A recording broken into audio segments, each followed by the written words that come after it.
अस्सलाम वालेकुम peaceful world के नाजरीन, उम्मीद करता हूँ कि आप सब ठीक ठाक होंगे। आज हम खैरात के हवाले से बात करेंगे। अल्लाह ताला के जो फरमान हैं और नबी अकरम सल्लल्लाहु अलैहि वसल्लम के इरशादात की रोशनी में कि खैरात की क्या फ़जीलत है और वो क्या अवामिल है जब खैरात कबूल नहीं होती है, और खैरात कोई शख्स करना चाहे तो उसको किन बातों का ख्याल रखना होगा। हज़रत सल्लल्लाहु अलैहि वसल्लम से सुना है, आप फरमाते थे दो ही आदमियों पर रश्क कर सकते हैं, एक तो वो उस शख्स पर जिसको अल्लाह ने रुपया दिया और उसको नेक कामों में खर्च करने की तौफीक दी, दूसरे वो शख्स जिसको अल्लाह ने कुरान और हदीस का इल्म दिया हो और वो खुद भी उन पर अमल करता है और दूसरों को भी सिखाता है।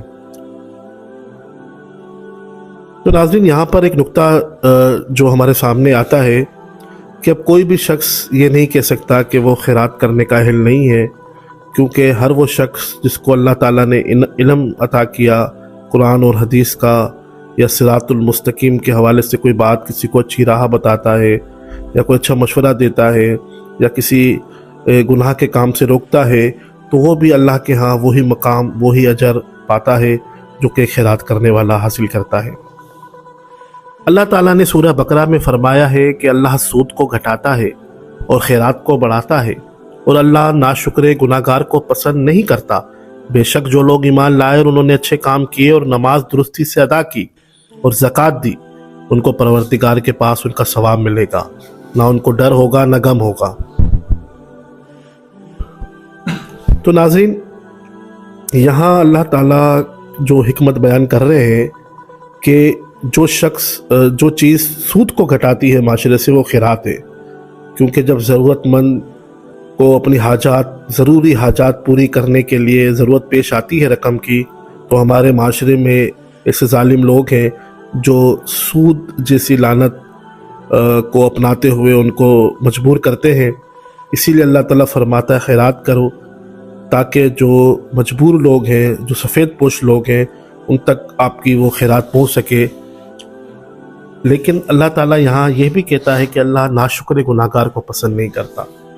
तो आपकी अगर जायज़ ख्वाहिशात हैं तो उस हवाले के साथ तो आप खैरात वसूल करें। अब ये नहीं है कि कोई शख्स अपनी ख्वाहिशात के हसूल की खातिर जो है वो गुर्बत का एक लिबादा ओढ़ ले और फिर जो है उसके हिसाब से चले। हज़रत सल्लल्लाहु अलैहि वसल्लम ने फरमाया, क़यामत उस वक्त तक कायम नहीं होगी कि तुम में दौलत रेल पेल होकर दे न पड़े, यहाँ तक कि मालदार को ये फ़िक्र रहेगी कि उसकी खैरात को कौन लेगा, और किसी शख्स को खैरात देने लगेगा वो कहेगा मुझे क्या करना है। नाज़रीन, यानी कि ये जब क़यामत करीब होगी तो लोग जो हैं वो अपनी खैरात देने की नीयत से जाएंगे, लेकिन उनको कोई ज़रूरतमंद ऐसा नहीं मिलेगा जो उनकी खैरात वसूल करे।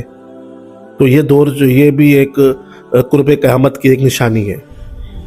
और एक जगह फरमाया, जो लोग अल्लाह की रज़ामंदी हासिल करने के लिए और नीयत ठीक रखकर अपने माल खर्च करते हैं, उनकी खैरात की मिसाल एक बाग की तरह है। नाज़रीन, यहाँ ऐसा नहीं है कि अगर आपने कुछ खर्च किया और आपने ये समझा कि ये तो बहुत थोड़ा है, वो आपकी नज़र में थोड़ा है, लेकिन अल्लाह ताला नीयतें देखते हैं कि वो उसकी नीयत की क्या है।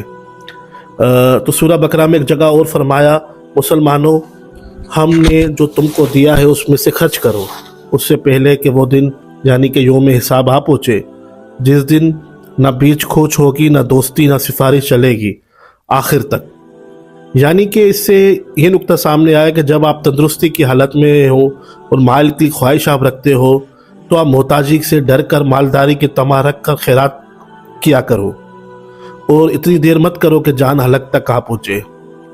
तो आप अब देखते होंगे कि जब लोग बिस्तरे मर्ग पर होते हैं तो वो बहुत ज़्यादा खैरातें करने शुरू हो जाते हैं। तो इस किस्म की खैरात को अल्लाह ताला ने नापसंदीदा फरमाया है।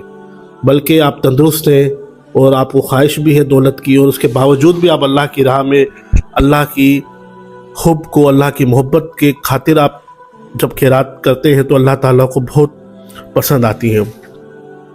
नबी अकरम सल्लल्लाहु अलैहि वसल्लम ने फरमाया کہ حضرت صلی اللہ علیہ وسلم کی بعضی بیویوں نے حضرت صلی اللہ علیہ وسلم نے پوچھا کہ آپ میں سب سے پہلے آپ سے کون ملے گا؟ آپ نے فرمایا جس کے ہاتھ زیادہ لمبے ہیں۔ پھر وہ ایک چھڑی لے کر اپنے اپنے ہاتھ ناپنے لگی تو سودا کے ہاتھ سب سے زیادہ لمبے نکلے۔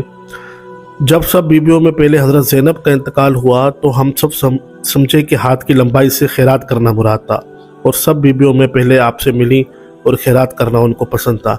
یعنی کہ ہر وہ شخص جو خیرات کو قائم رکھے گا وہ نبی اکرم صلی اللہ علیہ وسلم کی صحبت پائے گا۔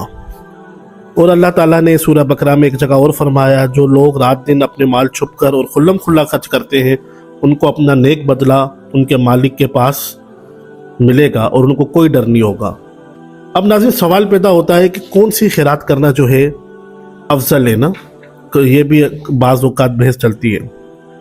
تو حضرت ابو ہریرہ رضی اللہ تعالیٰ عنہ سے نے حضرت صلی اللہ علیہ وسلم سے روایت کی ہے کہ ایک وہ مرد جس نے اتنی چھپا کر خیرات کی کہ دائنا ہاتھ جو خرچ کرتا ہے بائیں ہاتھ کو اس کی خبر نہیں ہوتی۔ اور اللہ نے سورہ بقرہ میں فرمایا اگر تم کھلم کھلا خیرات کرو تو بھی اچھا، اور جو چھپاؤ اور محتاجوں کو پہنچاؤ اور زیادہ اچھا۔ اللہ تعالیٰ تمہاری برائیاں اتار دے گا اور اللہ تمہارے کاموں کی خبر رکھتا ہے۔ ناظرین تو اب یہاں سے جو نقطہ ہمیں سمجھ میں آیا کہ آپ جب بھی خیرات کی نیت کرتے ہیں تو اس سے یہ قصد نہیں ہوتا کہ آپ جو ہے دکھاوے کی نیت سے آپ خیرات کریں۔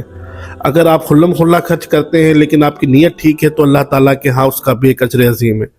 لیکن زیادہ بہتر یہ ہے کہ آپ اس طریقے سے خیرات کریں کہ لینے والے کو بھی جو ہے معاشرے میں اس کا ایک مقام اور بھرم باقی رہے، اور سیدھے ہاتھ سے مراد کے الٹے ہاتھ کو بھی نہ خبر پڑے، یعنی کہ کوئی بھی اس شخص تک نہ پہنچ سکے۔ تو امید کرتا ہوں یہاں پر آپ کے خیرات کے جو کچھ ممکنہ مسائل تھے وہ سمجھ میں آئے ہوں گے، اور آئندہ آپ اسلام کے کس پہلو کے حوالے سے ہمارا جو پروگرام چاہتے ہیں کائنڈلی ہمیں کمنٹ میں بتائیے گا۔ پیسفل ورلڈ کے تمام ناظرین، اللہ تعالیٰ آپ سب کو خوش رکھے، وآخر الدعوانا الحمدللہ۔